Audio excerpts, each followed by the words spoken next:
Que vous soyez débutant à Animal Crossing ou si vous êtes endetté jusqu'au cou depuis des années avec Tom Nook, c'est un jeu qui comporte tant de facettes qu'il est impossible de les connaître toutes. C'est là que nous intervenons pour vous aider, et ce, peu importe votre niveau d'expérience. Bienvenue à Watch Mojo, et aujourd'hui, nous faisons le décompte des 10 choses qu'Animal Crossing New Horizons ne vous dit pas. Numéro 10. Une balade quotidienne sur la plage. Marcher le long de la plage devrait être sur votre liste de choses à faire chaque jour. Mais si la collecte de coquillages et la pêche sont vos seuls objectifs, vous risquez de manquer quelque chose de très utile. Chaque jour, une bouteille contenant un message apparaît quelque part sur le rivage et vous donne une nouvelle recette. Rien de mieux pour améliorer votre vie insulaire. Et vous pouvez également tomber sur Gulliver échoué sur le littoral. Si c'est le cas, n'oubliez pas de l'aider. Numéro 9. Frapper des rochers avec efficacité. Vous savez que lorsque vous frappez un rocher, vous pouvez le frapper 8 fois pour obtenir des minéraux. Vous pouvez aussi avoir la chance de tomber sur votre pierre à clochette de la journée. Petit côté agaçant, chaque fois que vous frappez le rocher, il vous repousse. Et comme les rochers sont sur un compteur, il est possible que vous ne puissiez pas frapper les 8 coups permis.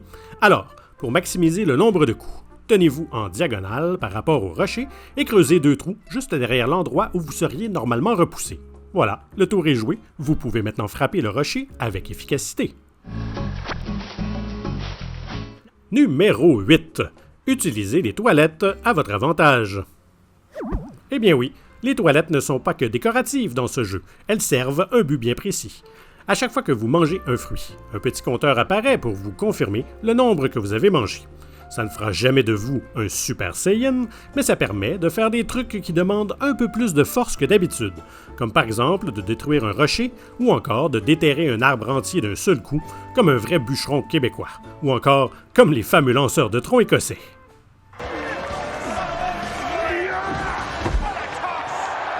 Que se passe-t-il si vous ne voulez pas détruire une roche?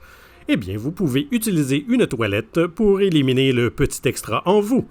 Bien sûr, si vous arrivez à en trouver une.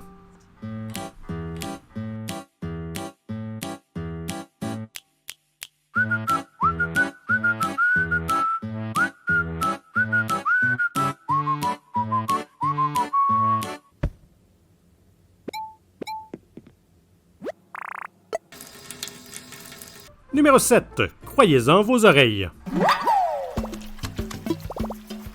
Vous savez qu'il faut attendre de voir la bonne animation avant de pouvoir attraper un poisson. Eh bien, pour les rares poissons qui lâchent la ligne trop rapidement, pressez sur A lorsque vous entendez le poisson mordre plutôt que de le voir. Scientifiquement, vos oreilles ont un temps de réaction plus rapide que vos yeux. Et si vous avez encore trop de mal, vous pouvez essayer de les attraper en jouant en mode portable, car certaines télévisions ont une latence mineure qui peut réduire votre temps de réaction. Numéro 6. La plage cachée au nord. Dans Animal Crossing New Horizons, vous vivez sur votre île personnelle, une île qui a toujours une plage autour de ses 3 frontières sud, est et ouest. Mais saviez-vous que certaines cartes ont aussi une petite plage orientée au nord? Si vous voulez savoir si vous en avez une, il vous suffit d'ouvrir votre carte et de vérifier s'il y a une petite zone de sable tout en haut. En général, elles sont cachées derrière une falaise, alors vous aurez besoin d'une échelle pour y accéder. Si vous avez la chance d'en avoir une et que vous éprouvez un soudain besoin d'évasion, changez l'angle de la caméra et profitez de la vue. Numéro 5.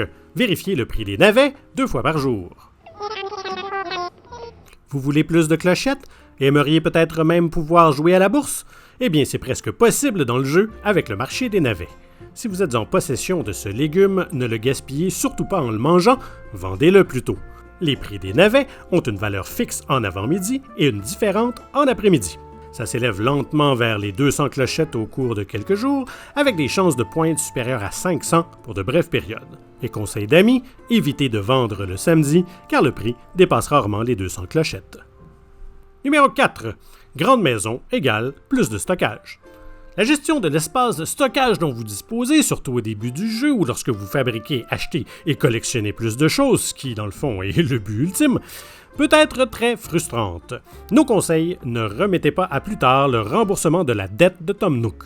Le simple fait de passer d'une tente à une maison aide énormément. Et plus vous avez de pièces, plus vous avez de place pour stocker. Arrangez-vous donc pour donner à Tom Nook ce qu'il veut. Numéro 3. Limite de l'arbre à clochette. Dans la série Animal Crossing, l'argent pousse littéralement dans les arbres.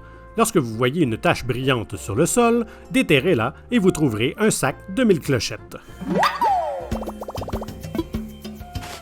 Si vous l'enterrez à nouveau, ou si vous y ajoutez une quantité de votre choix, un arbre à clochettes poussera en quelques jours.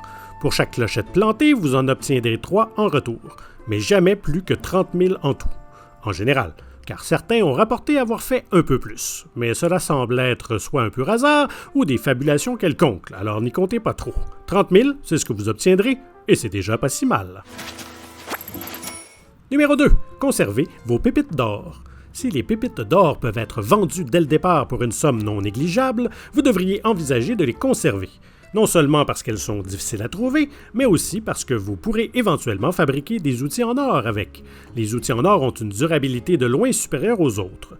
Obtenir les recettes nécessaires pour pouvoir les améliorer est déjà un effort considérable. La dernière chose que vous voudriez est d'avoir à chasser des pépites d'or au moment où vous pouvez fabriquer les outils avec le précieux métal.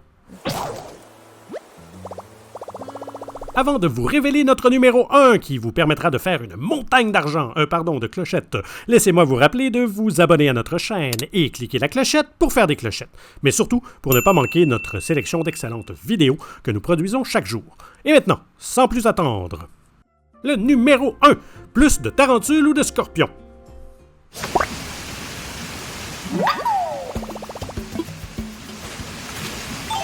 Les tarentules et les scorpions se vendent à un prix élevé de 8000 clochettes chaque. Alors, comment en trouver plus rapidement? Eh bien, achetez un Ticket Miles Nook, ramassez des fruits et surtout, préparez-vous à tout casser. Il y a bien une chance d'atterrir sur une île de tarentules, mais c'est très minime. Alors, après 19h, allez chez Dodo Airlines et partez en excursion sur une île mystère. Ces îles mystérieuses vous permettront de faire apparaître un plus grand nombre de tarentules ou de scorpions. Débarrassez d'abord l'île de tous les arbres, les souches, les rochers et les fleurs, vous pouvez ignorer les mauvaises herbes, placez les objets sur la plage si nécessaire et surtout assurez-vous d'éliminer tous les autres insectes. Une fois nettoyé, le taux de reproduction des insectes mortels désirés de l'île augmentera considérablement.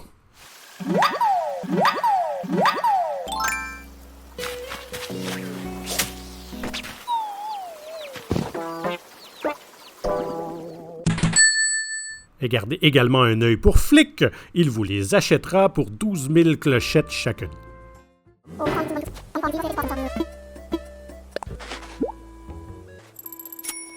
Vous avez vous-même découvert des trucs utiles dans Animal Crossing New Horizons? Eh bien, aidez quelqu'un en les laissant dans les commentaires ci-dessous.